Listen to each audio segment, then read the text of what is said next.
Everyone, వరి పండించేటటువంటి భూములలో మనం ఎప్పుడూ నీరు నిల్వ ఉండడం వల్ల క్షార భూములు అంటే చౌడు భూములుగా మారడానికి అవకాశం అనేది ఉంటుంది. దీనికి మనం పంట వేసినప్పుడు మన పంట పైన జింకుని స్ప్రే చేయడం లేదా చల్లినప్పుడు మనము పంటని కాపాడుకోవడానికి అవసరం అనేది ఉంటుంది.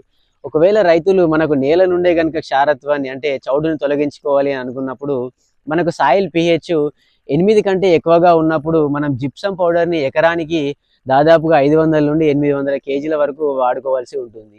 జిప్సం అనేది మనకు మార్కెట్‌లో రూ. 250కి 50 కేజీల చొప్పున లభించడం జరుగుతుంది.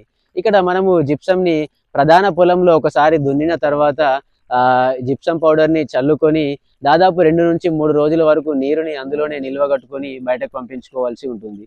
దీనివల్ల మనకు నేలలో ఉన్నటువంటి క్షారత్వం అనేది పూర్తిగా తొలగిపోవడానికి అవకాశం ఉంటుంది. ఇక్కడ ఏమవుతుందంటే మనకు క్షార భూములలో సోడియం అంటే ఉప్పు లవణాలు ఎక్కువగా ఉండడం వల్ల ఇవి మట్టిని పట్టుకొని ఉండి అంత ఈజీగా